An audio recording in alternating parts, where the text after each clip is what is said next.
Iran বুঝে ফেলতেছে যে রাশিয়ার সহযোগিতার দরকার আছে, কারণ রাশিয়া হচ্ছে এখনকার আমেরিকাদের বিরুদ্ধে একটা সুপার পাওয়ার। এখন আমাদের 50টা পারমাণবিক অস্ত্র থাকার কথা ছিল, অ্যাটলিস্ট না থাকুক 5টা তো থাকার কথা ছিল। ওরা যদি আমাকে তাক করে রাখে আমিও তাক করে রাখতাম, বেটা তুই মারলে আমি মেরে দেবো যা। নবী সাল্লাল্লাহু আলাইহি ওয়াসাল্লাম বলেই গিয়েছিলেন যে শেষ জামানায় কাফের মুশরিকরা তোমাদেরকে এমন ভাবে আঁকড়ে ধরবে, ঘিরে ধরবে, যেন দস্তরখানায় সবাই খাবার খেতে বসেছে। সাহাবীরা ওই যুগে বলছিলেন, ইয়া রাসূলুল্লাহ সাল্লাল্লাহু আলাইহি ওয়াসাল্লাম, আমরা কি ওই সময় সংখ্যায় কম হব? অবাক হয়েছিলেন তারা, কারণ ওই সময় তো ইসলামের বিজয়ের যুগ। আমাদের এইরকম অবস্থা হবে যেখানে আমরা 313 মিলে 1000 বদরে ঠেকাই দেই, 700 মিলে উহুদে 3000 ঠেকাই দেই, মোতার যুদ্ধে আমরা কত 3000 নিয়ে 2 লাখকে ঠেকাই দেই, ওই মুসলমানদের এই অবস্থা হবে? সাহাবীরা বলছিলেন অবাক হয়ে। তখন নবীজি বলছেন, হ্যাঁ তোমাদের অবস্থা এরকম হবে, তোমরা সংখ্যায় হবা সমুদ্রের ফেনার মতো, কিন্তু 2টা জিনিস তোমাদেরকে পেয়ে বসবে, এই 2টার কারণে এই পরিণতি তোমাদের হবে। এটা আবরাহার যুগ না যে হস্তি বাহিনীকে ধ্বংস করার জন্য তৈরন আবাবিল আসবে, এটা সেই যুগ নয়। এখন আবাবিল আপনাকেই হতে হবে, আমাকেই হতে হবে। কথা কি বুঝতে পারছেন? এটা নিজেদের তাকদীর, নিজেদের ভাগ্য, নিজেদের মানে ভবিষ্যৎ, আল্লাহর উপর তাওয়াক্কুল করে তার হুকুম মেনে আমাদেরকে করতে হবে ইনশাআল্লাহ।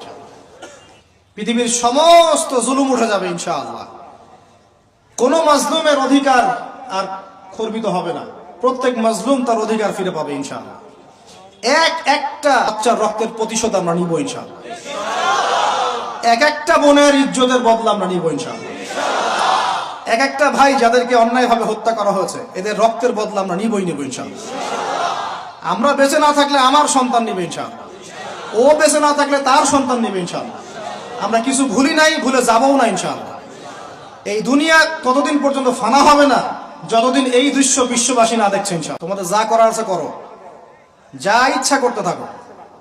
এখন বিশ্বের মুসলমানদের রক্তের হোলি খেলায় মেতেছে, যেখানে মুসলমান সেখানেই নির্যাতন, চায়নায় নির্যাতন, ওইখানে ইয়াতে কি বলবো ওটা কি সিরিয়াতে নির্যাতন, তারপর ইয়েমেনে নির্যাতন, ফিলিস্তিনে নির্যাতন, ইরাকে করে গেল, হ্যাঁ, তারপরে যে লেবাননে করে, জর্ডানে করতেছে, আরব কান্ট্রিগুলোর মধ্যে, আফ্রিকার কান্ট্রিগুলো, যে কোনো জায়গাতে তাকান দেখবেন খালি মুসলমানদের উপর নির্যাতন আর নির্যাতন চলতেছে। এর জন্য শুধু ওরা দায়ী নয়, এর জন্য আমরাও দায়ী। কেন নির্যাতন আসবে না, কেন আল্লাহর গজব আসবে না? কারণ নবী সাল্লাল্লাহু আলাইহি ওয়াসাল্লাম বলেই গিয়েছিলেন যে শেষ জামানায় কাফের মুশরিকরা তোমাদেরকে এমন ভাবে আঁকড়ে ধরবে, ঘিরে ধরবে, যেন দস্তরখানায় সবাই খাবার খেতে বসেছে। মানে আমরা সবাই দস্তরখানায় খাবার খেতে বসলে যেমন করে বসি একসাথে, ওইভাবে তোমাদের উপর আগ্রাসী হবে এরা।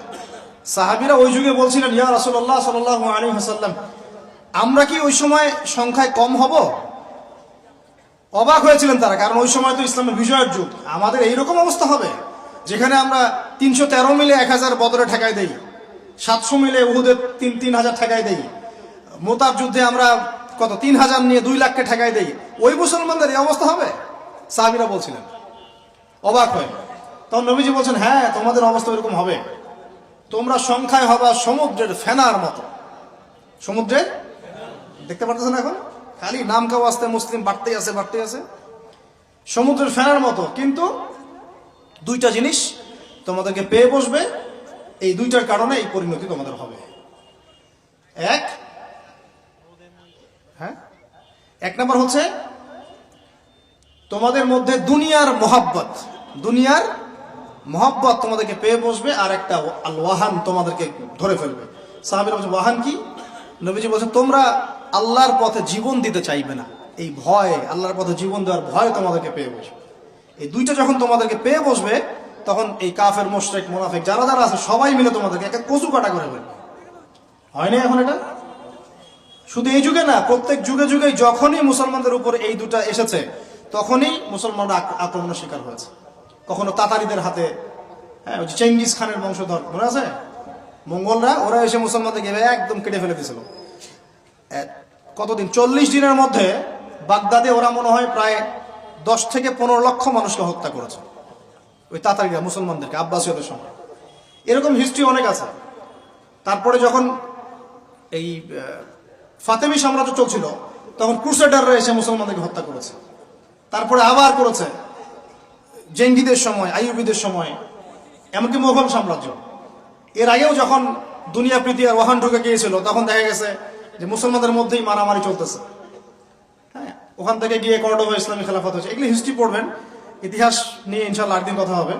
আমার নিয়ত আছে আপনাদেরকে হিস্ট্রি শোনানোর, একদম আদম আলাইহিস সালাম থেকে শুরু করে এই পর্যন্ত যা যা হয়েছে ইসলামের ইতিহাসে একটা একটা করে ধারাবাহিক পর্ব আকারে আসবে ইনশাআল্লাহ। এতে করে খুব অল্প সময়, হয়তো 10 মিনিটের মাদ্রাসা এমন হতে পারে, 10 থেকে 15 মিনিটের মাদ্রাসা, এর মধ্যেই একটা একটা করে পর্বে একটা একটা করে হিস্ট্রি আসবে ইনশাআল্লাহ। যদিও খুব টাফ এই কাজটা করা, এবং এটার জন্য অনেক ইনভেস্টমেন্টের দরকার, আল্লাহ পাক যেন সহজ করে দেন। তো মূল কথাটা ভাই বলছি যে যখন আমরা এভাবে দুনিয়া প্রেমে ঢুকে গিয়েছি এবং আল্লাহর পথ থেকে সরে আসছি, মার খেতে হয়েছে। এখন আমাকে বলেন তো দেখি, আমরা কি আমাদের অবস্থার উন্নতি চাই না? এতক্ষণ যা বুঝালাম, এতে কি বুঝতে পারলেন যে দিন এখন শুধু একটা নিভু নিভু বাতির মতো জ্বলছে? গুটি কয়েক মানুষের মধ্যে হক সীমাবদ্ধ হয়ে যাচ্ছে। প্রবলেমগুলো কি আপনারা ফাইন্ড আউট করতে পারেন? প্রবলেমগুলো দেখেন। সারা বিশ্বে ইসলামী কোনো খেলাফত আছে? ইসলামের কোন ঐক্য আছে? একজন আমিরুল মুমিনিন আছে? একটা জামা আছে? একটা ইমারা আছে? আমাদের কি অর্থনৈতিক শক্তি আছে? ভিত্তিটা নাই। পুরো বিশ্বের রাজনৈতিক ক্ষমতাকে আমরা নিয়ন্ত্রণ করি না। পুরো বিশ্বের মিডিয়াগুলো কি আমাদের? এমনকি যেগুলোতে রেকর্ড করছেন, যে ফোন আপনার হাতে, সেটাও তাদের। এটাও কাদের? তাদের। পুরো বিশ্বের যে ফিলোসফিক্যাল থটস গুলো আছে, দর্শন, এই দর্শনগুলো আমাদের চলছে না ওদের চলছে? সব পশ্চিমা দর্শন চলছে না? এই যে নাস্তিকতা, কাদের দর্শন? আমাদের। এই যে সেকুলার কনসেপ্ট, কাদের দর্শন? আমাদের দর্শন। এই যে সো কল্ড ডেমোক্রেসি, কাদের দর্শন? আমাদের। এই যে ন্যাশনালিজমে আমরা ভুগছি, সবাই জাতি জাতি চিন্তা করি, মানে ওই ইয়েমেনে একটা মুসলমান মরলে আমার লাগে না। কেন লাগে না? ও তো ইয়েমেনি, আমি তো বাংলাদেশ। এই যে গোত্রীয় বিভাজনটা আমরা করেছি ন্যাশনালিজমের মাধ্যমে, এতে করে ইউনিটিটা নষ্ট হয়ে গেছে। গোত্রে গোত্রে মানুষ থাকতে পারে, কিন্তু সবার মধ্যে একটা হৃদ্যতার বন্ড থাকতে হবে। এইটা ইসলাম দিয়েছিল। আনসার, মুহাজির, দুইটা আলাদা শব্দ না? দুইটা আলাদা বৈশিষ্ট্য, কিন্তু তারা কি আলাদা ছিলেন? একদম নিজের মায়ের পেটের ভাইয়ের চেয়ে বেশি, তাই না? এটা ইসলাম। আর আমরা যদি বলি আনসার এক গ্রুপ, মুহাজির আরেক গ্রুপ, আনসারকে মারলে আমার কি, আমি তো মুহাজির, মুহাজিরকে মারলে আমার কি, আমি তো আনসার, এই কনসেপ্টটা হচ্ছে একটা ন্যাশনালিজম কনসেপ্ট। এই চলছে। ও দিয়ে দিল ফরাসি বিপ্লবের পর থেকে, 1789 সালের পর থেকে এগুলো আসছে ওয়ার্ল্ডে। 1789 থেকে শুরু করে 1914 পর্যন্ত এই সময়টাতে তারা বিশ্বটা দখল করেছে। কত সময়? 1789 থেকে 1914, এই যে সময়টুকু, এর মধ্যেই পশ্চিমারা বিশ্বটাকে দখল করেছে আবার নতুন করে। কোন কোন জায়গা দখল করেছে? প্রথমে পলিটিক্স, প্রথম জায়গাটা কি? পলিটিক্স। তারপরে সামরিক শক্তি, ওদের মানে এক্সট্রাঅর্ডিনারি সামরিক শক্তি তারা বিশ্বকে দেখিয়েছে।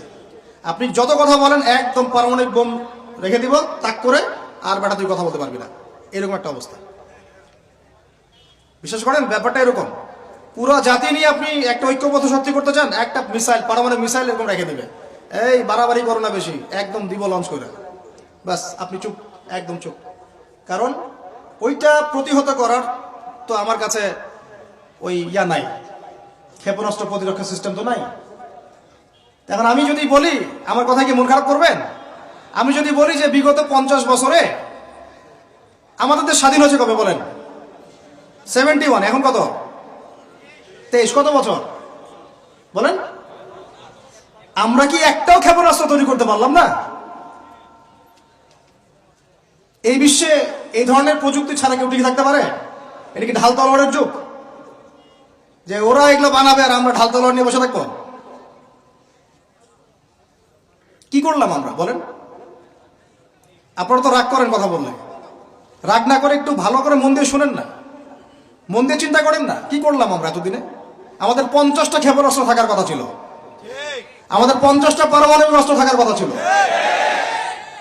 কিসের ভিত্তিতে আমরা লড়াই করব? কিসের ভিত্তিতে আমরা লড়াই করব? মিয়ানমার যদি আমাদেরকে কালকে চাপ দেওয়া শুরু করে, আমরা কিসের ভিত্তিতে লড়াই করব? কি নিয়ে লড়াই করব? এমনকি পুরো মুসলিম বিশ্বের বড় বড় পরাশক্তিগুলোর সাথে আমাদের সম্পর্ক কতটুকু ভালো। ইরান বুঝে ফেলতেছে যে রাশিয়ার সহযোগিতার দরকার আছে, কারণ রাশিয়া হচ্ছে এখনকার আমেরিকাদের বিরুদ্ধে একটা সুপার পাওয়ার, তাই না? অনেক কান্ট্রি এখন ওদের সাথে যুদ্ধ করতে গেলে রাশিয়ার সাথে বন্ডিং করে। এটা ওয়ার্ল্ড অ্যাফেয়ার্স। আমরা বিগত 50 বছরে কি করতে পারি না, ব্যর্থতার ইতিহাস রচনা করা যাবে। কি বলতেছেন আপনি? কি বলতে চান? এটা রচনা করা যাবে একটা ইতিহাস। পদে পদে দুর্নীতি করেছে, পদে পদে টাকা আত্মসাৎ হয়েছে, পদে পদে হক নষ্ট করা হয়েছে। এগুলো সব আমাদের সম্পদ ছিল, জনগণের ছিল। আমি কোনো পলিটিক্যাল পার্টি করি না, কখনো করিও নাই, আমার করারও কোনো শখ নাই। কিন্তু একজন আম জনগণ হিসেবে, সাধারণ জনগণ হিসেবে এই কথাগুলো বলছি। প্রত্যেক পদে পদে দুর্নীতি, টাকা আত্মসাৎ, সিস্টেম লস। কেন? একটা ছেলে যোগ্যতা আছে, চাকরি পাবে না কেন? ওই ছেলের যোগ্যতা আছে, কেন চাকরি পাবে না? আপনি আল্লাহর কাছে কি জবাব দিবেন? আপনারা বলেন, আপনারা আল্লাহর কাছে কি জবাব দিবেন? ওর যোগ্যতা আছে, কেন সে পেল না? কেন একটা গভর্নমেন্ট প্রতিষ্ঠানের মধ্যে পদে পদে আমাকে ফাইল ট্রান্সফার করতে হবে, সবাইকে টাকা খাওয়াতে হবে কেন? আমার তো যোগ্যতা আছে, আমি তো হকের উপর আছি। বিসিএস তো কোচিং আমিও করেছি, আমি তো ক্যাডার হতে পারতাম, আমি কেন হতে পারলাম না? কেন চান্স দিলেন না? কেন বড় বড় পরীক্ষার প্রশ্ন ফাঁস হয়ে যাবে? কেন একজন ডক্টর যাকে আমরা আমাদের ট্যাক্সের টাকা দিয়ে আমাদের ভাইরা বেতন দিচ্ছে, ও কেন দেরি করে হসপিটালে আসবে? কেন আসবে? কে ব্যবস্থা নিবে এগুলোর এগেইনস্টে? আমরা ব্যবস্থা নিতে পারবো? আপনাকেই তো নিতে হবে। ওমর ইবনুল খাত্তাবের মতো শাসক কে হবে? আপনাকে হতে হবে, আমরা তো হব না। আর আমাদের সেই যোগ্যতাও নাই, ইচ্ছাও নাই। আমরা দায়িত্ব নিতে চাই না, দায়িত্ব ছেড়ে দিতে চাই। ইসলাম কি বলে? দায়িত্ব নিতে বলে না ইসলাম। ইসলাম বলে যে যোগ্যকে দায়িত্ব দিয়ে দাও। কোন সাহাবী দায়িত্ব নিজেকে চেয়ে নেন নাই কখনো, বলেছেন আমাকে দেওয়ার দরকার নেই, তাকে দিয়ে দাও। আবু বকর সিদ্দিকের পর ওমর ইবনুল খাত্তাব পর্যন্ত বলছিলেন আমাকে দিয়েন না, প্রয়োজন আলীকে দেন, উসমানকে দেন। উমরের মতো মানুষ এই কথা বলছিলেন। আর আমরা এখন কি করি ভাই? আমার চরিত্র সবচেয়ে ভালো, আমারে দেন, আমারে। খালি কিয়ামতটা হয়ে যাক, আল্লাহ পাক দাঁড় করাবেন সবগুলোকে সিরিয়ালে, দেখা যাবে কে কি জবাব দিতে পারে, দায়িত্ব কতটুকু বুঝাই দিতে পারে, এটা দেখা যাবে। কেন এটা হবে? আমার কথা রাগ করেন না প্লিজ। এখন আমাদের 50টা পারমাণবিক অস্ত্র থাকার কথা ছিল, অ্যাটলিস্ট না থাকুক 5টা তো থাকার কথা ছিল। ওরা যদি আমাকে তাক করে রাখে, আমিও তাক করে রাখতাম। বেটা তুই মারলে আমি মাইরে দেবো, যা। উত্তর কোরিয়ার মতো একটা কান্ট্রি, আমার সাবজেক্টে এইগুলা, আমরা ইউনিভার্সিটিতে এগুলোই পড়েছি। ও একটা কান্ট্রি, কতটুকু কান্ট্রি জানেন? উত্তর কোরিয়া দক্ষিণ কোরিয়া একসময় মারামারি করতো, এই মারামারি লাগিয়ে দিয়েছিল পশ্চিমরা। পরে উত্তর কোরিয়ার প্রেসিডেন্ট ওই বলা থেকে বের হয়ে যায়, বলা থেকে বের হয়ে চায়নার সাথে বন্ডিং শুরু করে, রাশিয়ার সাথে বন্ডিং শুরু করে, ওদের সাপোর্টে সে আস্তে আস্তে আস্তে নিউক্লিয়ার ডিভাইসগুলো তৈরি করা শুরু করেছে। করার পরে এখন এই মাত্র বেশি না, 20 থেকে 25 বছরে ওরা এমন একটা জায়গায় চলে গেছে, খাইতে পারুক না পারুক পারমাণবিক বোমা একদম তাক করে রেখে দিয়েছে। পশ্চিমারা ওখানে নাক গলাতে পারে না, ও নাক গলাতে পারে আমার কাছে এসে, আমাকে বলে স্যাংশন দিবে, আমাকে বলে তোমাকে ভিসা নীতি বাতিল করে দিব, আমাকে বলতে পারে, ওকে বলতে পারবে না তো, কারণ ওর কাছে ওইরকম অস্ত্র আছে, দিবে একটা মায়েরা, যা বেড়া। ওর পার্ল হারবার আছে সামনে জাপানের ওখানে। কারণ এটা এমন একটা বিষয় যে একটা যদি সে মারে, আর এও তো একটা মারতে পারবে। একটা বোমা পড়লে পুরো জাতি একদম মুহূর্তের মধ্যে ছাই হয়ে যাবে, ছাই। এজন্য এটা যুদ্ধ এত সহজে কেউ যেতে যাবে না। এটা হচ্ছে একটা মনস্তাত্ত্বিক শক্তি যে আমার কাছে আছে, তুই মারলে কিন্তু আমি মারতে পারি। এই মনস্তাত্ত্বিক শক্তিটাই দরকার ছিল, এখন নাই। আর ভাই এগুলো আমাদেরও তো অনেক দোষ, সব কিছু তো আমরা মানুষের উপর চাপাই দিয়ে বসে থাকি। আমরা যখন অ্যানালাইসিস করতে বসি সবাই মনে হয় যে বিজ্ঞ পণ্ডিত, কিন্তু আপনি তো দায়িত্ব নিয়ে সামনে আসছেন না, আপনি তো পড়াশোনা করে উপরে আসছেন না, আপনি তো জ্ঞান অর্জন করে মানুষকে বোঝানোর চেষ্টা করছেন না। আমরা তো আমাদের দায়িত্ব পালন করছি না, করছি কি? আল্লাহ পাক আমাদের সবাইকে বিচক্ষণ হওয়ার তৌফিক দান করেন। কয়টা সায়েন্টিস্ট তৈরি হয়েছে আমাদের? বলেন, কয়টা সায়েন্টিস্ট তৈরি হয়েছে আমাদের জাতির মধ্যে? নাস্তিক তো ভুরি ভুরি তৈরি হচ্ছে। কয়টা সায়েন্টিস্ট তৈরি হয়েছে আমাদের ইউনিভার্সিটিগুলোর মধ্যে? কয়জন অর্থনীতিবিদ তৈরি হয়েছে ইউনিভার্সিটিগুলোর মধ্যে? আমিও তো পড়েছি ইউনিভার্সিটি। ছেলে মেয়ে একসাথে বসে গান গল্প করে, চীনা বাদাম খায়, কোনো কোনো সময় স্যার আর মেয়ে, স্যার আর ছাত্রীর প্রেম হয়ে যায়। আমি বলছি না কিছুই হয় না, পড়াশোনা তো হয়, সিস্টেম তো অনেক সুন্দর, টাকা পয়সাও সরকারি অনেক খাচ্ছেন আপনারা। কিন্তু এখন কথা হচ্ছে গভর্নমেন্টের যে এত টাকা পয়সা খাচ্ছেন, রেজাল্টটা কি দিচ্ছেন? কি জাতীয় উপহার দিচ্ছেন আপনারা? কোন প্রজন্ম উপহার দিচ্ছেন? এগুলো কি গভর্নমেন্ট টাকা আপনারা কি মনে করেন? এই ট্যাক্সের টাকাকে কি মনে করেন? এগুলো মানুষের আমানত, রক্ত ঘাম করা পয়সা। আপনাকে বেতন দেওয়া হচ্ছে, আপনাকে ফ্ল্যাট দেওয়া হচ্ছে, আপনাকে গাড়ি দেওয়া হচ্ছে, ওগুলোর দিকে তো চোখ দেন না। আমরা একটু এক্স করোলা গাড়িতে চললেই একদম নজরদারির মতো চলে আসি। গাড়ি কোত্থেকে আসলো? আমার গাড়ির দাম তো 6 লাখ টাকা না 7 লাখ টাকা, আপনার গাড়ির দাম তো 50 লাখ টাকা। আর এইগুলো আমাদেরকে মানুষ ভালোবেসে হাতিয়ে দিয়েছে। আপনাকে ভালোবেসে না দিলে আমি কি করতে পারি? আমার কিছু করার আছে? তো মূল জায়গাগুলো তো আমরা দেখি না। সব সমস্যা ইসলামকে নিয়ে চুলকানি নাকি? খালি ইসলামকে নিয়ে চুলকানি হয়? মূল জায়গায় আসেন। আমি বলেছি, চ্যালেঞ্জ করেছি, একটা মাঠের মধ্যে আপনি সমস্ত সেকুলার মহলের টিচারদেরকে একত্রিত করেন, আপনি উদ্যোগ নিয়ে করেন দেখি, করে সবার কোরআন তেলাওয়াত টেস্ট করেন। আমি চ্যালেঞ্জ করতেছি 10% কোরআন তেলাওয়াত ঠিক থাকবে না। তাদের হাতে আপনি একটা জাতি করতেছেন, তাহলে শিক্ষা তো এই অবস্থা হবেই। ব্যাংলাপ তো আপনাকে শিখাবে, আর কি শিখাবে? ইসলাম এবং জেনারেল শিক্ষা, ইসলামী শিক্ষা, এইটাকে সমন্বয় করাটা এখন সময়ের দাবি হয়ে গেছে। এই দুটাকে সমন্বয় না করতে পারলে আল্লাহর কসম এই জাতিকে বাঁচাতে পারবেন না আপনি। এখন টিকটক দেখতেছেন, সামনে কোন টক আসবে আল্লাহ ভালো জানে, আল্লাহ ভালো জানে। এখানে আপনার ঘরেও তো দেখবেন যে একটা অপদার্থ পয়দা হয়ে গেল। কত এরকম ছেলে তার বাবা মাকে বৃদ্ধাশ্রমে পাঠিয়ে দিল, সন্তানের হাতে মা খুন হলো। এই তো কয়েকদিন আগে এক পুলিশ অফিসার খুন হয়েছিল এক সন্তানের হাতে, মনে নাই আপনাদের এগুলা? তাহলে আমরাই তো আমাদের ঘরে সাপ তৈরি করতেছি। ভাববেন না যে এগুলোর ফলে শুধু সমাজে একটা প্রভাব বিস্তার হবে, আমার ঘরে কিছু হবে না, কখনো নয়। আমিও এফেক্টেড হব, আমার ঘরেও আসবে। এখন আল্লাহ রাব্বুল আলামিনের কাছে খালি দোয়া করতে পারি আমরা, আল্লাহ পাক যেন আমাদেরকে এমন যোগ্য যোগ্য ব্যক্তি উপহার দেন আল্লাহর পক্ষ থেকে। যেই হোক সে X Y Z, whoever he is, আমরা কোনো দলের মানুষ না, কোনো পলিটিক্যাল পারসন না। এক্স ওয়াই জেড যে হোক না কেন, আমরা চাই সৎ, যোগ্য, ইমানদার মানুষ। সৎ, যোগ্য, ইমানদার মানুষ যারা তাদের এই ক্ষমতাটাকে, এই প্রতিভাটাকে দিনের জন্য কাজে লাগাবে ইনশাআল্লাহ। এরকম মানুষ চান না আপনারা? এটা দোয়া করতে হয়, আল্লাহ যেন কবুল করেন, আমিন। আর আমাদেরকেও হতে হবে আনুগত্যশীল, এবং আমরা শান্তিপূর্ণ কোনো পরিবেশের মধ্যে বিদ্রোহ করতে যাব না। কারণ এগুলো করলে রাষ্ট্রের আরো ক্ষতি হয়, উপকারের চেয়ে কি হয়? ক্ষতি বেশি হয়। আমরা দোয়া করব, চেষ্টা চালাবো, আল্লাহ রাব্বুল আলামিনের কাছে মুজাহাদা চালিয়ে যাব, এবং আমরা গঠনমূলক সমালোচনার মধ্য দিয়ে আমরা তাদের কাজের পজিটিভ নেগেটিভ বিষয়গুলো উপস্থাপন করতে পারি। এরপর যদি তারা দাওয়াত কবুল না করে, তাদের কবর তাদের, আপনার আমার কবর আমাদের। লাকুম দীনুকুম ওয়ালিয়া দীন। ব্যাস, এটা আমাদের দায়িত্ব। এখন আমার কথাটা আমি গুছিয়ে নিব, কনক্লুশনের দিকে একটু আমার দিকে মনোযোগ দেন। আর শেষে গিয়ে আমি আপনাদেরকে 5টা প্রশ্ন করবো। কয়টা ভাই? সেরা 5 জন, যে 5 জন অ্যান্সার দিতে পারবেন তাদের জন্য আমি হাদিয়া নিয়ে আসছি। 5টা বই আমি আমার পক্ষ থেকে উপহার দেবো ইনশাআল্লাহ। ঠিক আছে? এই যে লেকচারটা দিয়েছি এর উপরেই 5টা প্রশ্ন হবে ইনশাআল্লাহ। দেখবো কে কতটুকু লেকচার শুনেছেন। কনক্লুশনটা এখন শুনেন।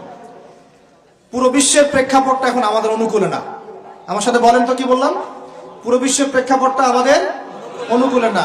বিশ্বের বড় বড় সেক্টরগুলো মনে রাখবেন, বড় বড় সেক্টরগুলো হচ্ছে 1 রাজনীতি, 2 ভূ রাজনীতি, 3 অর্থনীতি, 4 সংস্কৃতি, 5 শিক্ষা এবং 6 প্রযুক্তি। কটা বললাম?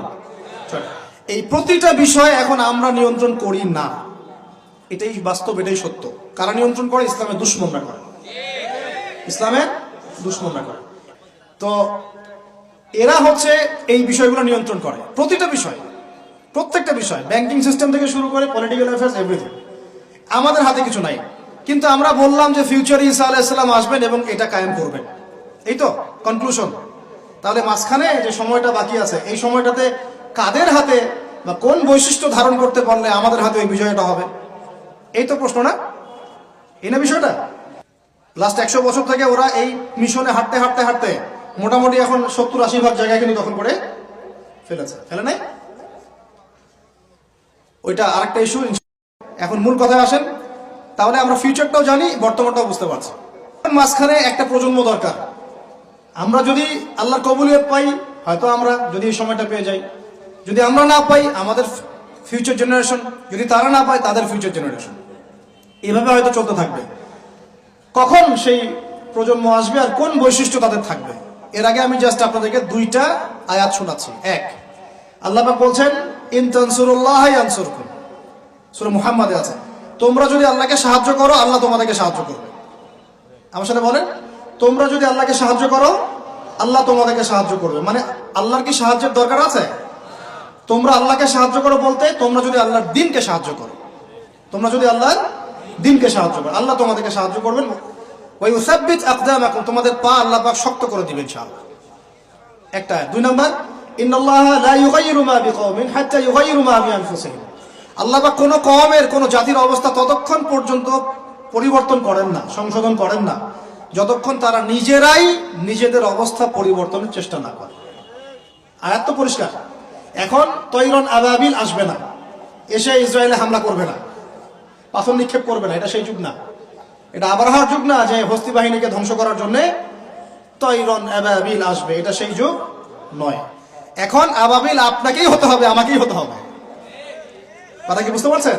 এটা নিজেদের তাকদীর, নিজেদের ভাগ্য, নিজেদের মানে ভবিষ্যৎ আল্লাহর উপর তাওয়াক্কুল করে তার হুকুম মেনে আমাদেরকে করতে হবে ইনশাআল্লাহ। তাহলে কোন কোন বৈশিষ্ট্য লাগবে একটু খালি বলে শেষ করে দিই। এক, এমন প্রজন্ম চাই যেই প্রজন্ম 5 ওয়াক্ত নামাজ পড়ে। রাজি আছে কিনা ইনশাআল্লাহ? জোরে বলেন ইনশাআল্লাহ। আল্লাহ সাক্ষী থাকুন, আমি এমন প্রজন্ম চাই যেই প্রজন্মের প্রত্যেকটা মুসলিম পরিবারের 100% নামাজি মাশা। এটা না হওয়া পর্যন্ত বড় বড় বয়ান করেও কোনো লাভ নাই। এক, ঠিক আছে ভাই? রাজি আছি তো ইনশাআল্লাহ? আজকের পর থেকে নামাজ ছাড়বো? আল্লাহ পাক আমাদেরকে নামাজ শক্ত করে ধরার তৌফিক দান করুন। আর নামাজটা ভালো করে শিখে নেবেন, ধীর স্থির ভাবে পড়বেন, তাড়াহুড়া করবেন না, ঠিক আছে? 3G 4G না, শান্তভাবে পড়বেন। দুই, আমরা এমন প্রজন্ম চাই যেই প্রজন্মের 100% মুসলমান কোরআন তেলাওয়াত করতে পারে। রাজি আছি কিনা ইনশাআল্লাহ? আগামী বছর ওয়াজ করতে আসার আগেই আপনাদের সবার কোরআন তেলাওয়াত সহি চাই ইনশাআল্লাহ। রাজি আছেন ইনশাআল্লাহ? আল্লাহকে কথা দেন, রাজি আছেন? অবশ্যই অবশ্যই কোরআন তেলাওয়াত শিখতেই হবে। যেমনি পারেন, যেভাবে পারেন, যত টাকা লাগুক, যার কাছে যেতে হয় হোক, যত দূরে সফর করতে হয় হোক, আপনার দায়িত্ব এটা, আমার দায়িত্ব না, হুজুরের দায়িত্ব না, এটা আপনার দায়িত্ব। আপনি কিভাবে শিখবেন আপনার ফিকির। 3 নাম্বার, আমরা এমন প্রজন্ম চাই যেই প্রজন্ম ভিতরে বাহিরে সুন্নতের অনুসারী। রাজি আছি ইনশাআল্লাহ? সবার চেহারা দাড়ি থাকবে ইনশাআল্লাহ, সবার সুন্নতি লেবাস থাকবে ইনশাআল্লাহ, সুন্নতের আমল থাকবে ইনশাআল্লাহ, সুন্নতের জিন্দেগি বই পাওয়া যায়, কিনবেন, প্রত্যেকটা কাজের সুন্নত দেখে নেবেন, ঠিক আছে ভাই? প্রত্যেকটা কাজের সুন্নত আমল করার চেষ্টা করবো, আল্লাহ পাক তৌফিক দান করুন, আমিন। শেষ করে দিচ্ছি, মনোযোগ ধরে রাখেন, আর 5 মিনিট। 4 নাম্বার, এমন প্রজন্ম চাই যেই প্রজন্ম কোশ্চিনকালেও হারাম খাবে না। রাজি আছি ইনশাআল্লাহ?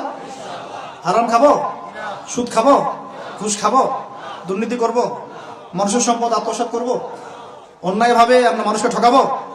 আল্লাহ পাক আমাদেরকে বোঝার তৌফিক দান করুন, আমিন। 4, 5, এমন পরিবার চাই যেই পরিবার হবে পুরোপুরি ইসলামিক পরিবার। রাজি আছেন ইনশাআল্লাহ? আল্লাহ কবুল করুন, আমিন। এই জায়গাতে গিয়ে আপনাদেরকে একটা নসিহত করি যুবকদেরকে, বেশিরভাগই তো অবিবাহিত নাকি? কি দুঃখ, কি কষ্ট। একটা কাজ করবেন, আগে একটা ছোটখাটো হালাল রিজিকের ব্যবস্থা করবেন, তারপরে বিয়ে শাদী। হালাল রিজিকের ব্যবস্থা না কইরা বিয়ে শাদী করতে যায় না, নিজের মান সম্মান গায়রত বলে কিছু থাকবে না, ঠিক আছে ভাই? আরো যে বলছি, ভুলেও বেদিন কোনো মেয়েকে বিয়ে করতে যায় না। দিনদার মেয়ে খুঁজবেন, আর দিনদার মেয়ে তো বাইরে সার্টিফিকেট লেবাস দেখে বোঝা যাবে না আসলে। এটা আপনাকে খোঁজ খবর নিতে হবে, দেখতে হবে তার পরিবার কেমন, ব্যাকগ্রাউন্ড কেমন, মা কেমন, ইত্যাদি ইত্যাদি, তার কোয়ালিফিকেশন কেমন, এবং পাত্রী দেখেও নিবেন। পাশাপাশি আল্লাহর কাছে দোয়া করতে হবে বেশি করে। কি করতে হবে? স্ত্রী খাদিজার মতো হতে পারে, আবার নূহ আলাইহিস সালামের স্ত্রীর মতো হতে পারে। বুঝেন পার্থক্য? বোঝেন? খাদিজা রাদিয়াল্লাহু আনহা মানে কি? এমন একজন মহিয়সী নারী যে একজন মহাপুরুষের পিছনে সাপোর্ট দিচ্ছেন। সুবহানাল্লাহ, কি সাপোর্টটা দিয়েছেন, দেন নাই? নবী সাল্লাল্লাহু আলাইহি ওয়াসাল্লামকে পুরো নবুয়তের জীবনে। এটাও হতে পারে তাকদিরে। আবার নূহ আলাইহিস সালামের স্ত্রী, মনে আছে? লূত আলাইহিস সালামের স্ত্রী, তারা দুজন নবী, তারা দুজন জান্নাতি, তাদের স্ত্রীরা হবে জাহান্নামী। বলেন নাউজুবিল্লাহ। তো এই জন্য তাকদির কার হাতে? বাস আল্লাহর কাছেই বারবার ইস্তেখারা করে করে করে চেয়ে নিতে হবে, আল্লাহ আমাকে এমন একজন নেককার স্ত্রী দান করুন যিনি আমাকে আপনার পথে চলতে সাপোর্টিং হ্যান্ড হবে, আমাকে পিছন থেকে বুস্ট আপ করবে ইনশাআল্লাহ। আচ্ছা, ইনশাআল্লাহ ফ্যামিলি নিয়ে বিয়ে শাদী নিয়ে আরেকদিন ওয়াজ হবে ইনশাআল্লাহ। 5 কয়টা বলছি ভাই? 5টা না 6টা? 5টা। 6 নাম্বার, যে বাচ্চা কাচ্চা আছে আমাদের ভাই বোন, ছোট ছোট ছোট বাচ্চা কাচ্চা যেগুলো, এক একজনকে এক একজন মর্দে মুজাহিদ হিসেবে তৈরি করবে। জি আছে ইনশাআল্লাহ। তাহলে ওদেরকে আমরা পড়াশোনা করাবো কি কি পড়াশোনা করাবো? হ্যাঁ, কি পড়াবেন? হামটি ডামটি নাকি Jack and Jill went up the hill, twinkle twinkle, কি পড়াবেন? কচি মাথাটাকে তো সময় নষ্ট করে ফেলতেছেন। বাচ্চা কাচ্চাদেরকে ইসলামিক মূল্যবোধ দিয়ে বড় করেন। প্লিজ ভাই বসেন একটু, এগুলো করেন না, শেষ করতে দেন, পরিবেশটা বজায় রাখেন। আর 4টা পয়েন্ট, কয়টা বল? 6টা বলছি না? 7 নাম্বার হচ্ছে আল্লাহ পাক আমাদেরকে প্রতিভা দিয়েছেন না সবাইকে? কেউ লিখতে পারে, কেউ বলতে পারে, কেউ ব্যবসা ভালো বোঝে, কেউ ইন্টারনেট সেকশন ভালো বোঝে, এরকম আছে না? আল্লাহ পাক আপনাকে যা দিয়েছেন ওইটাকেই দিনের জন্য কাজে লাগাবেন। রাজি আছেন? 8 নাম্বার, আমাদের প্রত্যেক পরিবারের মা বোনদেরকে খাস পর্দা রাখতে হবে। নাস্তিকরা কি বলে বলুক, সেগুলোরা কি বলে বলুক, ইউনিভার্সিটি টিচার কি বলে বলুক, নেকাব খুলতে বাধ্য করে কি করে করুক, আপনি আপনার পরিবারকে পর্দা রাখবেন। যদি ওদিকে দেখেন যে কোনোভাবেই কাজ হচ্ছে না, ওই জগৎ ছেড়ে দিয়ে বাসায় চলে আসে, দরকার নেই পড়াশোনা। আমি আমার মেয়েকে মাদ্রাসায় পড়াবো, দরকার নেই আমার এই পড়াশোনা, ঠিক আছে? প্রয়োজনে নিজে প্রতিষ্ঠান করে আপনার সন্তানকে পড়াবেন। আপনার সামর্থ্য আছে, নিজে প্রতিষ্ঠান করেন, করে সন্তানকে পড়াশোনা করেন ইনশাআল্লাহ। আগে কি প্রতিষ্ঠান ছিল নাকি? যে যুগটা সোনালী যুগ, ওই যুগে কোনো শিক্ষা প্রতিষ্ঠানই ছিল না। মানুষ ওস্তাদের কাছে ম্যান টু ম্যান পড়তো। একজনের কাছে কোরআন, একজনের কাছে হাদিস, একজনের কাছে উসুল, একজনের কাছে আরবি, এভাবে পড়তো মানুষ। ওরা মানুষ হয় নাই? তো এখন পরিবেশ গড়ে তোলার ফিকির করব, যদি না পারি আমার সন্তানকে আমি ইসলামিক লাইনে পড়াবো ইনশাআল্লাহ। সামর্থ্য থাকলে নতুন নতুন প্রতিষ্ঠান গড়ে তুলবো ইনশাআল্লাহ। ওয়াজ করে আমার কোনো লাভ নাই। তৌফিক দান করুন। সাহাবীদের যুগে, যেই যুগে মুসলমানরা বিশ্বকে শাসন করেছিল, ওই যুগে একটা ঘর ছিল না যেই ঘরে এমন একজন মানুষ ছিল যে কোরআন তেলাওয়াত করতে পারতো না। একটা বাড়ি দেখাতে পারবেন না যে বাড়ির মধ্যে এমন কোন মানুষ আছে যে কোরআন তেলাওয়াত করতে পারে না। পারবেন? সাহাবীদের যুগে একজন সাহাবী দেখাতে পারবেন যে কোরআন তেলাওয়াত করতে পারতেন না? সাহাবীদের যুগে আপনি এমন একটা ঘর দেখাতে পারবেন যেখানে হাফেজে কোরআন নাই?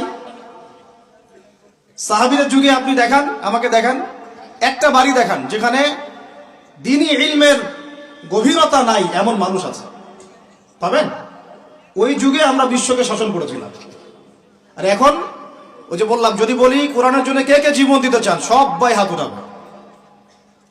এমনকি যদি অতি উৎসাহে কাউকে বলা হয় রাস্তায় নামতে হবে, দেখবেন রাস্তায় নেমে যাবে। বুঝুক আর নাই বুঝুক, কিসের জন্য নামছে সে জানে না, অত কিছু বুঝে না, আবেগ। ওয়াল্লাহি আল্লাহর কসম করে বলছি, আবেগ দিয়ে এই বাংলার জমিনে দিন কায়েম হবে না। যদি হতো তাহলে 100 বছর আগেই হতো, যদি হতো তাহলে অনেক আগেই হতো। এখনো হয়নি কেন? আর হয়নি যে এটা কি আপনারা বুঝেন? আমি এখানে কি করছি? দিনের দাওয়াত দিচ্ছি। কি করছি ভাই? দাওয়াত তো ঠিক বলা যাবে না, এটা হচ্ছে ইসলাহি কথা, ইসলাহি মজলিস। দাওয়াত মানুষ দেয় অমুসলিমদেরকে, অমুসলিমদেরকে ইসলামের দাওয়াত দেওয়া হয়। আপনারা সবাই মুসলিম, আপনাদেরকে দাওয়াত দেওয়ার কিছু আছে? কালিমা লা ইলাহা ইল্লাল্লাহ আপনারা তো সবাই বুঝেন, হয়তো বুঝেও শিরক করতে পারেন, এটা আলাদা বিষয়। অনেকে কালিমা পড়ে ঠিকই কিন্তু শিরক করে, আকীদার মধ্যে শিরক থাকে, আমলে শিরক থাকে, কথায় শিরক থাকে। কিন্তু বেসিক্যালি আমরা তো সবাই মুসলিম পরিবার থেকে আসি নাই? মাশাআল্লাহ। তা আপনাদেরকে আমি ইসলাহের জন্য কথা বলতে পারি, ইসলাহি কথা। মূল কথা হচ্ছে আমি আপনাদেরকে ইসলাহ সংশোধনের কথা বলছি। আমি এখানে দিন কায়েম করতে পারবো না, সেই অথরিটি, সেই সভরেন্টি আমার কাছে নাই। কি নাই? সেই অথরিটি, সভরেন্টি আমার কাছে নাই। এই এলাকায় যদি কেউ মদ পান করে, আপনি কি তাকে 40টা বেত্রাঘাত করতে পারবেন? আপনি কেন, যিনি এখানকার দায়িত্বশীল তিনিও পারবেন না। পারবেন? খোলামেলা কথা বলেন, পারবে? একজন যদি চুরি করে, ওই যে মসজিদে শীতকালে চোর বেড়ে যায় না, এখন চুরি তো বেড়ে গেছে, আপনারা বুঝেন না? চুরি বেড়েছে, সমাজেও চুরি বেড়েছে অর্থনীতিতে, চুরি বেড়েছে দায়িত্বে। মানুষ দায়িত্বে চুরি করে, অর্থনীতির মধ্যে চুরি করে, মানুষ আমানতের খেয়ানত করে। এটাই তো এই যুগ। প্রত্যেকটা জায়গায় খেয়ানত, প্রতিটা জায়গাতে খেয়ানত। কোত্থেকে শুরু করব? মনে করেন আমি গিয়েছি বাজারে, আপনি গিয়েছেন বাজারে, ওই যে বাজারে পণ্য কিনছেন, সবজি মাছ মাংস, ওর মধ্যেও চুরি আছে। ওখানে পেস্টিসাইড মিশিয়েছে, প্রতারণা। মাপে কম দিচ্ছে, প্রতারণা। ফের দিয়ে দিচ্ছে, চুরি। এগুলো কি বলেন? সোজা কথা, এগুলো কি? চুরি, প্রতারণা। তো এবার এ যে প্রতারণা করে যে টাকাগুলো আমার কাছ থেকে নিল, ওই টাকা আবার অন্যায়ভাবে আর এক দল চাঁদাবাজ এসে নিয়ে গেল। জালেমের উপর জুলুম, জালেমের উপর জুলুম। ওই চাঁদাবাজরে আবার রাস্তায় আটকাইলো আরো বড় জালেম। তাদের আবার কিছু পোশাকও আছে, ঠিক আছে, ইউনিফর্ম। সে আবার ওখান থেকে, তার কাছ থেকে আবার সে খেলো। সে খেলো, সেও পার পেল না। তার বড়জন যে, সে আবার ওর কাছ থেকে খেলো। এই করতে করতে করতে করতে টপ টু বটম সবই চোর। টপ টু বটম সব কি? এখন চুরির শাস্তি কি? কোরআনে আল্লাহ পাক বলছেন সূরা মাঈদার মধ্যে, ওলামায়ে কেরাম আছেন, আপনারা পড়ে জেনে নেবেন। এই ওয়াজ মাহফিলে সব কিন্তু টু দা পয়েন্ট আপনার বলা যাবে না, আয়াতগুলা সময় পাওয়া যায় না। এটা হচ্ছে একটা আপনাকে বুস্ট আপ করতে পারি, ধরিয়ে দিতে পারি খালি। চোর ছেলে হোক আর মেয়ে হোক, হাতটা কবজি পর্যন্ত কেটে ফেলবে। কি পর্যন্ত? এটা আমি জাস্ট আপনাকে বলতে পারবো। এখন কোরআনে আছে, হাদিসে আছে, আমি খেলে আপনাকে বলতে পারবো, আপনি শুনলেন, এতটুকুই। কিন্তু আপনাকে সর্বোচ্চ ক্ষমতা দিলে আপনি এটা করতে পারবেন না। এখন এটা সামনে আসবে, এটা আমরা জানি। এখনকার সময়টা কঠিন, এটাও আমরা জানি। মাঝখানে একটা প্রজন্ম তৈরি হবে ইনশাআল্লাহ, এটাও আমরা জানি। যেই প্রজন্ম আমাদের মতো টিকটক প্যারালাইজ প্রজন্ম হবে না। যেই প্রজন্ম ইনশাআল্লাহ তাআলা কোরআন সুন্নাহকে হাতে নিয়ে ওদেরকে চ্যালেঞ্জ করবে। এটা নবীজি বলেও গিয়েছেন, লা তাযালু তাইফাতুম মিন উম্মতি যাহিরিনা আলাল হক লা ইয়াদুররুহুম মান খাযিলাহুম। আমার উম্মতের একটা দল সর্বদাই হকের উপর থাকবে। অন্য হাদিসে আসছে তারা যুদ্ধ করতে থাকবে, বিরোধিতাকারীরা ওদের কোনো ক্ষতি করতে পারবে না। সাহাবীরা জিজ্ঞাসা করলেন, তারা কোথায় এই কাজটা করবে ইয়া রাসূলুল্লাহ সাল্লাল্লাহু আলাইহি ওয়াসাল্লাম? নবীজি বললেন, বাইতুল মুকাদ্দাস ওয়া মা হাওলাহা। এই যে জেরুজালেম, বাইতুল মুকাদ্দাস এবং তার চারপাশে তারা এই কাজ করতে থাকবে। আল্লাহর সাথে জড়িত পাপ তো সহজেই মাফ করা যায়, কিন্তু আপনি যখন মানুষের সাথে জড়িত পাপে যাবেন তখন মাফ নেবেন কিভাবে? মনে করেন এক ভাই আরেক ভাইকে বলল যে তুই চোর, নাউজুবিল্লাহ। এখন সে বেচারা চুরি করে নাই, কিন্তু আপনি বলে ফেলছেন, কথাটা মুখ দিয়ে বের হয়ে গেছে, ওর মনে আঘাতও লাগছে। এখন বেচারা আপনাকে মাফ করে নাই মনে মনে। কাল কিয়ামতে ওর হক না দিয়ে আপনি পুলসিরাত পার হতে পারবেন না। আল্লাহু আকবার। আল্লাহ পাকের ইনসাফ এবং বিচার এত সূক্ষ্ম হবে। কত সূক্ষ্ম আপনাকে আমি একটা হাদিস থেকে খালি বলি, 1 মিনিট। একটা শিংওয়ালা ছাগল, ছাগলের শিং আছে। দুনিয়াতে একটা ছাগলকে গুদা দিয়েছে, ওই ছাগলের বেচারা শিং ছিল না। মানে একটা শিংওয়ালা ছাগল একটা শিংহীন ছাগলকে গুদা দিয়ে অন্যায় ভাবে। আল্লাহ পাক কিয়ামতের দিন ওই শিংহীন ছাগলকে শিং দিয়ে বলবেন, তো গুদা দিয়ে প্রতিশোধ নিয়ে নাও, বদলা নিয়ে নাও। তাহলে বলেন তো, আমরা আসলে জান্নাতের পথে হাঁটতেছি সত্যি সত্যি কি? নামাজ রোজা হজ যাকাত তো চলছে, ঠিক আছে, বুঝলাম। তো মানুষের সাথে জড়িত হক কিভাবে মিটাবেন? কিভাবে? এই যে একটা পণ্যের ভেজাল দিলেন, ওই যে কি বলে ওটাকে, কি মিশাই জানি, ফরমালিন। হ্যাঁ, ফরমালিন। এই যে মিশাই ব্যবসা করলেন, এই যে কতগুলো মানুষ ক্ষতিগ্রস্ত হলো। ধরেন যে লাখ লাখ মানুষ খেয়েছে, বেচারার পেটে সমস্যা হয়ে গেল। আর আপনি কিভাবে পার পাবেন কিয়ামতের মাঠে? আমাকে বুঝান। মাপে আপনি কম দিলেন, ঠকালেন বেচারাকে, ওর হক ছিল, পার পাবেন কিভাবে? বেচারা ও কিছু করে নাই, অযথাই তাকে অপবাদ দিলেন এবং সারা দেশের সামনে ওকে ধুয়ে রেখে দিলেন অন্যায় ভাবে। এখন আপনি পার পাবেন কিভাবে? এই জিনিসগুলো আমরা ভাবি না। আমরা মনে করি নামাজ পড়েছি বা সব পার। মানুষের সাথে জড়িত হক এত সহজে মাফ, বলেন আমার সাথে, মানুষের সাথে জড়িত হক এত সহজে মাফ হবে না। কি করণীয় তাহলে? ওই যে যার সম্পদ নিয়েছেন তার সম্পদ ফেরত দেওয়া, যার মানহানি করেছেন তার মান সম্মান ফেরত দেওয়া।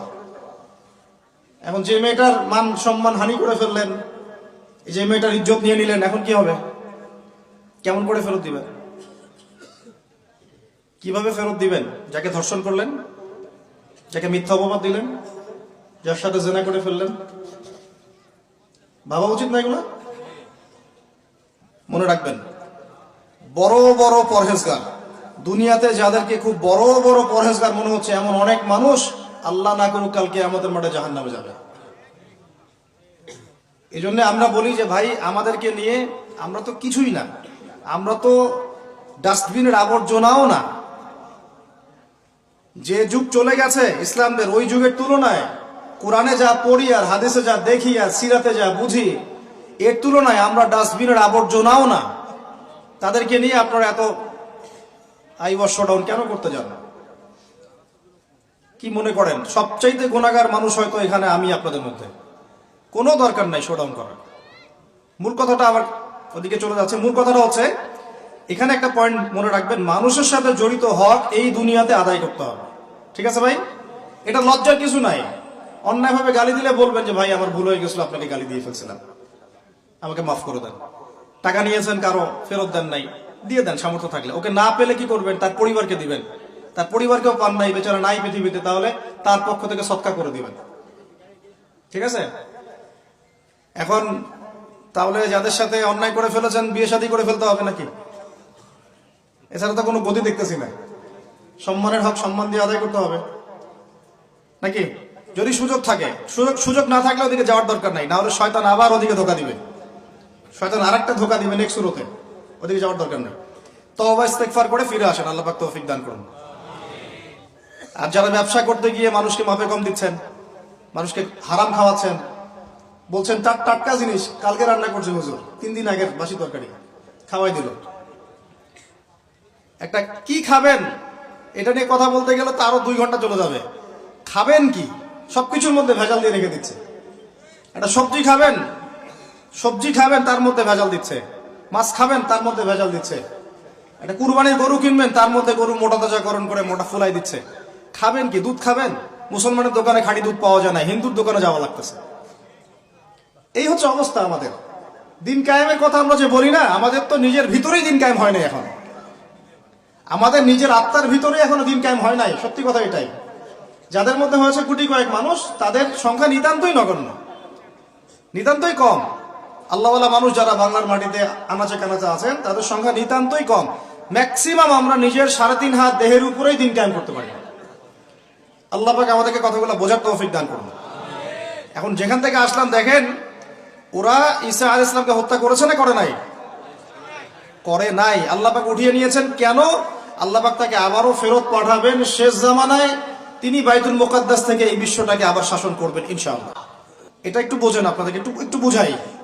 এক সময় ছেলে মেয়েরা একসাথে রিকশায় চড়লে লজ্জাবোধ করত, এখন কেউ লজ্জাবোধ করবে না। এটা হয়েছে নিউট্রাল। তারপর একটা যুগ আসলো, প্রেমপত্র লেনদেন হতো। আমরা জানি না, আমাদের দাদা বাবারা জানে, ওই জেনারেশন জানে। ওই জেনারেশনের সাহস ছিল না যে কোনো মেয়ের সাথে কফি শপে বসবে, রিক্সায় ঘুরবে বা এটা করবে। এখন তারপর একটা জেনারেশন আসলো, এটা নিউট্রাল হয়ে গেল। তারপরে আরেকটা আসলো, এরা আর ওইসবে নাই, সরাসরি কাজ করতে চায়, সরাসরি অন্যায় করতে চায়, সরাসরি জেনা। এখন সেই যুগ চললো। তারপরে আবার পরকীয়াটা আসলো, সিরিয়াল দেখায় পরকীয়া, বাসায় স্বামী বাইরে আরেকটা ছেলে, বাসায় স্ত্রী বাইরে একটা মেয়ে, এই যুগ চললো। তারপরে শুরু হলো কি? সমকামিতা। ছেলে জেনা করা শুরু করলো, নাউজুবিল্লাহ। এখন ওটা চলতেছে আর কি, এখনকার সমাজ ওইদিকে যাচ্ছে। আর যে কি আসবে আল্লাহ ভালো জানেন। এবং আমার মনে হয়, আল্লাহ মাফ করুক আমাদেরকে, আমার মনে হয় আমরা জোর করে আল্লাহর গজব টেনে নিয়ে আসতেছি। সুদের মধ্য দিয়ে, জেনার মধ্য দিয়ে, ব্যভিচারের মধ্য দিয়ে, অন্যের হক নষ্ট করার মধ্য দিয়ে, ঠিক আছে, সমকামিতা প্রমোট করার মধ্য দিয়ে, আল্লাহ রাব্বুল আলামিনের জমিন থেকে আল্লাহর আইনগুলো সব উঠাই দিয়ে আমরা আল্লাহ পাকের গজব জোর করে টেনে আনতেছি। যদি আসে, আল্লাহ না করুক, ভালো মন্দ কেউ পার পাবো না আমার ধারণা। কারণ সেই ভালোদের উপরে গজব আরো বেশি আসবে যারা হক চিনেও মানুষকে চেনায় নাই, যাদের কাছে কোরআন সুন্নাহর জ্ঞান ছিল হক যারা চিনত কিন্তু মানুষকে সতর্ক করে নাই, ওদের উপরে আরো বেশি করে গজব আসবে। আল্লাহ পাক হেফাজত করুন। আমি মূল কথাটাই চলে আসি আবার ফিরে। আমি আপনাদেরকে ইসলাহের কথা বলছি, এখানে কায়েম নাই। কি নাই? যেটা বলছিলাম হাত কেটে ফেলা, আপনি সেটা করতে এখন পারবেন না। যদি কেউ ব্যভিচার করে, বিবাহিত মানুষ, শাস্তি কি? অনেকে জানেই নাই।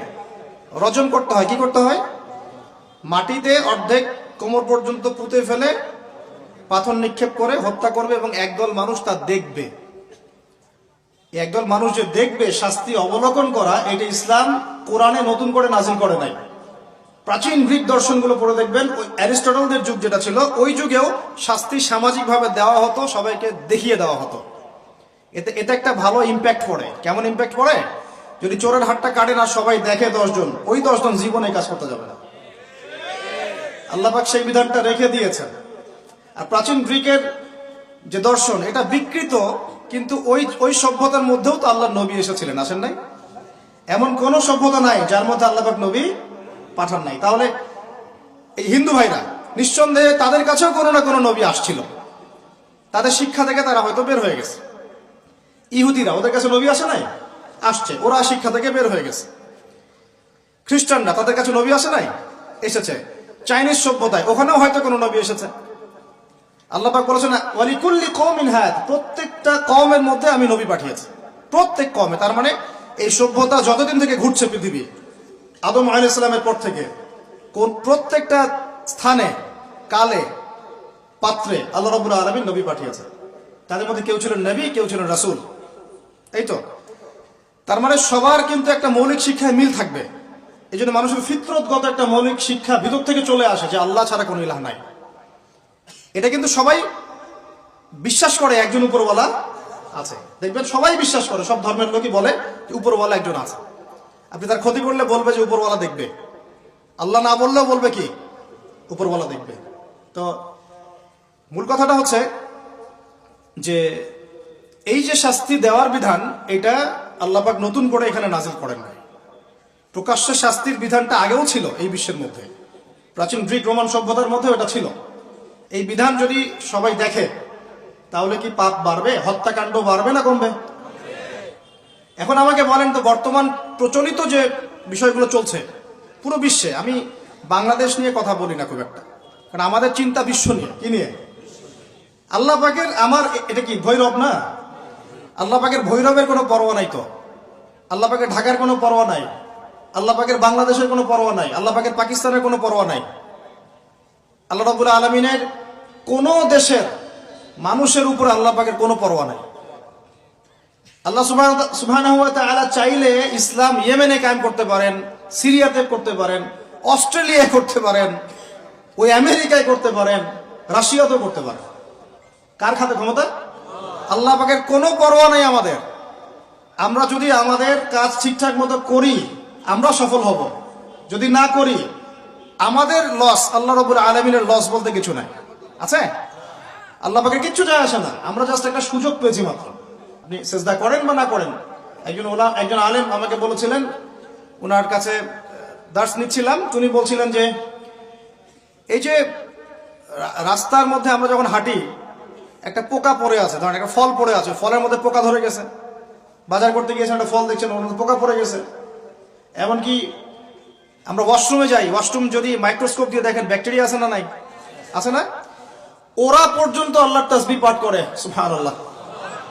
তো আল্লাহ পাক তো আমার নামাজের মুখাপেক্ষী না, আল্লাহ পাক তো আপনার নামাজের মুখাপেক্ষী না।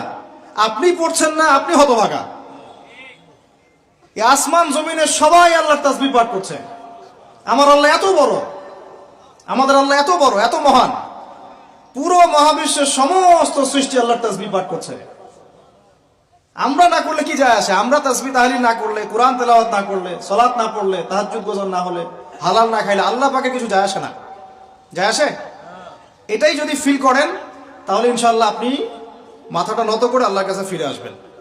অনুভূতিটা জাগ্রত করার চেষ্টা করছেন। আরেকটা অনুভূতি নেবেন বাসায় গিয়ে। এবার এগুলো আমরা ভাবি, এভাবে ভাবার চেষ্টা করি।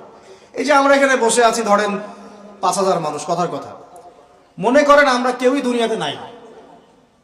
এই দুনিয়ার ঘূর্ণন থেমে যাবে কিনা? থেমে যাবে? এই দুনিয়া ঘুরবে না ঘুরবে না? রাত দিন আসবে না আসবে না? আমাদের পরিবার থাকবে না থাকবে না? মাঝখান থেকে আমরা আমাদের সময়টা এবং সুযোগটা নষ্ট করলাম। অতএব এত চিন্তা বাদ দেন। চাকরির কি হবে, ব্যবসার কি হবে, আমার মা বোনের কি হবে, আমার পরিবারের কি হবে, আমার এইটার কি সেটার কি, সব চিন্তা বাদ দেন আপনি। এখন আগে চিন্তা করেন যে আমরা দুনিয়াতে কিভাবে আল্লাহর দিন পালন করব, কিভাবে পরকালে নাজাত পাবো। আগে নিজের চিন্তা করেন। আমরা তো মানুষের চিন্তা করে করে লাইফ নষ্ট করে ফেলে দিলাম। এখন আপনারা শিক্ষা নিচ্ছেন না দিনের। কেন শিক্ষা নিচ্ছেন না? কারণ আপনারা চিন্তা করেন যে একটা সার্টিফিকেট দরকার, চাকরি পাইতে হবে। এই ফ্লোতে যেতে যেতে আপনার 20 বছর 25 বছর চলে যাবে, পরে আফসোস করবেন। ওই সার্টিফিকেট আপনি কার জন্য চান? নিজের জন্য, একটা ভালো মেয়েকে বিয়ে করতে চান, হালাল খাইতে চান, এই তো আপনার সন্তানদের ভবিষ্যৎ চান। এটাই তো আমাদের গোল, নাকি? আল্লাহ পাক এগুলো করতে নিষেধ করেন নাই, কিন্তু দিনের শিক্ষা এবং আমল বাদ দিয়ে নয়। আমরা এখন এই দুনিয়ার পিছনে ছুটতে ছুটতে আল্লাহকে ভুলে যাই, রাসূলকে ভুলে যাই, নামাজকে ভুলে যাই, কোরআনকে ভুলে যাই। এটাই সবচেয়ে সমস্যা আমাদের, এইটাই সবচেয়ে বড় সমস্যা। যে যুব সমাজ সালাত আদায় করছে না, এরা আল্লাহর জন্য জিহাদ করবে? কশ্চিন কালেও না। যে যুব সমাজ কোরআন তেলাওয়াতই করতে জানে না, আবেগে খালি বলতে পারে যে হ্যাঁ কোরআনের জন্য জান দিতে প্রস্তুত, কিন্তু পারবে না এটা করতে। যে যুব সমাজ হারাম সম্পর্ক থেকে বের হতে পারছেন না, কিভাবে চিন্তা করলেন যে আপনি বাইতুল মুকাদ্দাস জয় করবেন? যে যুব সমাজ সুদ ছাড়তে পারতেছে না, পাবজি ফ্রি ফায়ার ছাড়তে পারতেছে না, সমকামিতার দিকে ধাবিত হচ্ছে, ট্রান্সজেন্ডার দিকে ধাবিত হচ্ছে, ফ্রি মিক্সিং অ্যাভেলেবল, এই যুব সমাজ বাইতুল মুকাদ্দাস জয় করবে না। কোন যুব সমাজ করবে? আমি পরে আসতেছি ওইদিকে। আগে বোঝেন এই সিচুয়েশনে এইভাবে হবে না ভাই। আর একটা চিন্তা আমরা বাদ দিব, কোন রকম পাস করার চিন্তাটা বাদ দিব। আমাদের সবার একটা চিন্তা হয়ে থাকে, কি চিন্তা? কোন রকম পার পাইলেই পার। চিন্তা করি যে কোন রকম যদি বাঁচতে পারি তাইলেই হবে।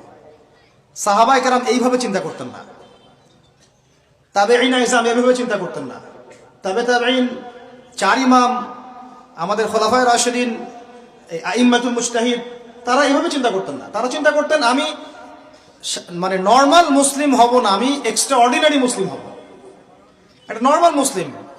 আল্লাহ পাক আমাদেরকে কিন্তু এক্সট্রা অর্ডিনারি হতে বলছেন, সূরা মুলকের মধ্যেও আছে কিন্তু, তাবারাকাল্লাযী বিয়াদিহিল মুলক ওয়া হুয়া আলা কুল্লি শাইইন কাদির আল্লাযী খালাকাল মাউতা ওয়াল হায়াতা লিয়াবলুয়াকুম আইয়ুকুম আহসানু আমালা। এই যে কথাটা বলছেন, আল্লাহ পাক জীবন মৃত্যু সৃষ্টি করেছেন, আল্লাহ পাক দেখতে চান, লিয়াবলুয়াকুম, তোমাদেরকে পরীক্ষা করতে চান, আইয়ুকুম, তোমাদের মধ্যে কে, আহসানু আমালা, আমলে আহসান কে, সবচেয়ে ভালো কে। আল্লাহ পাক দেখতে চান না যে গরু খাওয়া মুসলিম কে, কে জুমায় জুমায় নামাজ পড়তে যায়, ঠিক আছে, কে খালি ঈদের নামাজ পড়তে যায়, কে খালি নামাজ পড়ে আবার সুদও খায়, এবার যাকাতও দেয়, এদিকে দুর্নীতিও করে, ওমরা হজ করে আবার এদিকে মানুষের হক নষ্ট করে। এইটা আল্লাহ দেখতে চান না। আল্লাহ পাক দেখতে চান আমলের শ্রেষ্ঠকে, মানে ক্লাসে ফার্স্ট কে হয়। এই উম্মতের দায়িত্ব বাংলার জমিনে 8-10 জন 20 জন আলেম, 10 জন দায়ী, 10 জন মাদ্রাসা শিক্ষক, তাদের উপরে নয়। দিনের, যদি দিনকে মহব্বত করেন, ভালোবাসেন, দিনের বিজয় চান, প্রত্যেকের দায়িত্ব আছে, প্রত্যেকের দায়িত্ব আছে। আপনারও তো দায়িত্ব আছে। আপনাকে আল্লাহ মাল সম্পদ দিয়েছেন, ওইটা দিয়ে আপনি দিনের জন্য কি করলেন আল্লাহ দেখতে চান। আল্লাহ পাক আপনাকে জ্ঞান দিলেন, প্রজ্ঞা দিলেন, আপনি ওইটা দিয়ে দিনের জন্য কি করলেন আল্লাহ পাক দেখবেন তো। আল্লাহ পাক আপনাকে লিখার ক্ষমতা দিয়েছেন, কতটুকু লিখলেন আল্লাহ পাক দেখবেন। আল্লাহ পাক বলার ক্ষমতা দিয়েছেন আপনাকে, আপনি ভালো বলতে পারেন, কতটুকু হক বললেন আল্লাহ পাক দেখবেন। আল্লাহ পাক আপনাকে সামাজিক, অর্থনৈতিক, রাজনৈতিক ক্ষমতা দিলেন, আল্লাহ দেখতে চান আপনি এটা দিয়ে দিনের জন্য কি করেন। অন্যথায় আল্লাহ পাক এটা কেড়ে নিতে সময় লাগবে না, এক মুহূর্তে আল্লাহ পাক কেড়ে নিতে পারেন। পৃথিবীতে নমরুদের নামও কেউ স্মরণ করে না, এখন ফেরাউনের নামও কেউ স্মরণ করে না, স্মরণ করলেও নেগেটিভলি স্মরণ করে, অভিশাপের সাথে স্মরণ করে, তাই না? প্রশংসার সাথে স্মরণ করে না।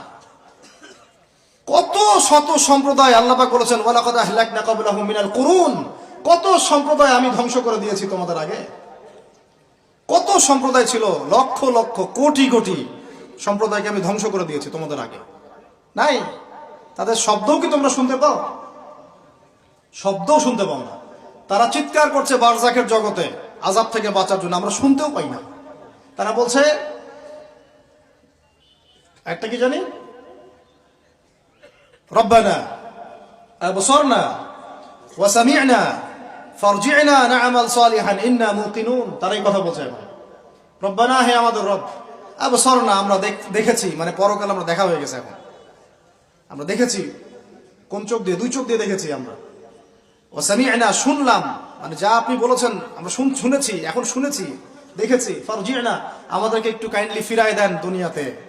না'মাল সালিহান, ওই যে বলছি আমল সালেহ করে আবার ফিরে আসবো। ইন্না মুকিনুন, আমাদের ইয়াকিন হয়ে গেছে। কে বলছে এরা? যত কম পৃথিবীতে ধ্বংস হয়েছে আল্লাহর আযাবে, গজবে, আল্লাহ বিরোধিতায়, তারাই কথা বলছে। তাহলে কিসের বড়াই? বড়াইয়ের অহংকারের জায়গা আছে? মানুষের অহংকার শোভা পায়? মানুষের মতো ক্ষুদ্র তুচ্ছ সৃষ্টির অহংকার শোভা পায়? 2 দিন পাতলা পায়খানা দিলে বাস শেষ মানুষ, একটা ডেঙ্গু জ্বর দিলেই শেষ।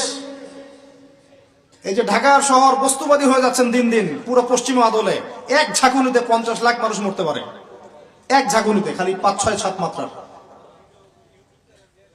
মানুষকে আল্লাহ পাক ছোট্ট একটা ক্যান্সারের ভাইরাস দিয়ে শেষ করে ফেলতে পারেন, সামান্য একটা মহামারীর বাতাস দিয়ে লাখ লাখ মানুষকে মারতে পারেন। মানুষের অহংকার শোভা পায়? কোন মানুষ নামাজ পড়ে না চিন্তা করেছেন? যে মানুষের হৃদস্পন্দন, শ্বাস আল্লাহ নিয়ন্ত্রণ করছেন, একটু শ্বাসকষ্ট হলেই হাসপাস উড়ে যায়। বড় একজন আলেম তেলাওয়াত করছেন, কোরআন তেলাওয়াত, নামাজে আমরা পিছনে নামাজ পড়ছি, শ্বাসকষ্টের কারণে তেলাওয়াতের পুরো আয়াতটা তেলাওয়াত করতে পারেন না, থেমে থেমে তেলাওয়াত করতে হয়। তখন আমার মনের মধ্যে চিন্তা আসলো, সুবহানাল্লাহ, এত বড় আলেম, আল্লাহ পাক তাকে এইভাবে শ্বাসকষ্ট দিয়ে পরীক্ষা করছেন, অথচ আল্লাহ পাক আমাকে এখান থেকে মুক্ত রাখছেন, আমি তো তার মতো তেলাওয়াতও করি না। কত মানুষ পঙ্গু হয়ে পড়ে আছে, ওই অবস্থায় আল্লাহর ইবাদত করতেছে। কত মানুষের চোখ নাই, হাফেজে কোরআন হয়ে বসে আছে, মুফতি হয়ে বসে আছে, আছে না? তাই নেয়ামতের কথা স্মরণ করেন, আল্লাহ পাকের নেয়ামতগুলো স্মরণ করেন, বোঝার চেষ্টা করেন। আল্লাহ পাক সূরা দুহায় এটাই বলছেন, সূরা দুহার শেষে আল্লাহ পাক এটা বলছেন, আলাম ইয়াজিদকা ইয়াতীমান ফাআওয়া, তোমাকে আমি ইতিম অবস্থায় পাই নাই, আশ্রয় কি দেইনি?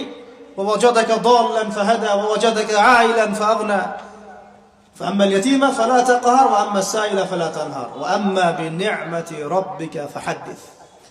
তুমি আল্লাহ পাকের যে নিয়ামতগুলো আল্লাহ দিয়েছেন এগুলো মানুষকে বর্ণনা করতে থাকো, বলতে থাকো, খালি উপলব্ধি করেন যে আল্লাহ পাকের কত নিয়ামতে আপনি আছেন, বাস, আর কিছু লাগবে না। আর আপনি আমি না থাকলে দুনিয়া থেমে থাকতো না, সব চলতো। তাহলে কিসের জন্য, কাদের জন্য আমরা এই হায়াত এবং সময়, রুজি, এনার্জি, যৌবন নষ্ট করছি? ভাই আমাকে বলেন, কাদের জন্য করছেন? যে আল্লাহর হাতে আপনার প্রাণ, একটু প্রেশার আপ ডাউন করলেই শেষ, একটু শ্বাসকষ্ট হলেই শেষ, একটু মহামারী দিলেই মাস শেষ। সেই মানুষ নামাজ পড়ে না, সেই মানুষ যাকাত দেয় না, সেই মানুষ বলছে যে পর্দা এই যুগে চলে না, ওই যুগে চলতো। সেই মানুষ মুসলমানদেরকে বলছে এরা এখন মৌলবাদী হয়ে যাচ্ছে। সেই মানুষের সারাদিন কাজ প্রোপাগান্ডা হচ্ছে, ইসলামের বিরুদ্ধাচরণ করা, প্রিন্ট মিডিয়া দিয়ে, ইলেকট্রনিক মিডিয়া দিয়ে, ইত্যাদি ইত্যাদি। কোন মানুষের? যেই মানুষের এতটুকু ক্ষমতা নাই যে নিজে আগামীকালের খবর নেবে, নিজে আগামীকালের খবর নেবে, এইটুকু ক্ষমতা যে মানুষের নাই, সেই মানুষ আজকে এই কাজ করে বেড়াচ্ছে। আল্লাহ পাক আমাদের সঙ্গে কথাগুলো বোঝার তৌফিক দান করেন। আল্লাহ পাক সর্বপ্রথম আমাকে জানা অনুযায়ী আমল করার তৌফিক দান করেন, যা বলি তার উপর আমল করার তৌফিক দান করেন, এবং আপনাদের সবাইকে শোনা অনুযায়ী আমল করার তৌফিক দান করেন। আমি বলছিলাম কায়েম আর দাওয়া এক জিনিস নয়। আমি দাওয়া দিচ্ছি, ইসলাহের কথা বলছি, তো দাওয়াতের ক্ষেত্রে এই বিষয়গুলো খেয়াল রাখবেন। কেন একটা সমাজের মধ্যে সুদের প্রসার বাড়বে? কেন বাড়বে? কেন একটা সমাজের মধ্যে, মুসলিম সমাজে খ্রিস্টান মিশনারিরা অবাধে দাওয়াতি কাজ করবে এবং দলে দলে মানুষকে খ্রিস্টান বানাবে? কেন? আর কেন মুসলমানদের ঈমান এত দুর্বল হবে যে তারা এইভাবে সামান্য একটা চাকরি বা ক্ষমতার টাকার জন্য, বাড়ির জন্য ঈমান বিক্রি করে দিবে? দেশের, বিশ্বের খবর রাখার চেষ্টা করেন, আনাচে কানাচে এগুলো ছড়িয়ে যাচ্ছে। আগে ছিল যে নিউট্রালাইজেশনের কথা বলছিলাম না, আগে ছিল যে মানুষ হারাম খাইতে দ্বিধাবোধ করতো, যে মানুষ জেনে ফেললে কি বলবে, ছিছি করবে। এখন ঘরে ঘরে সুদ।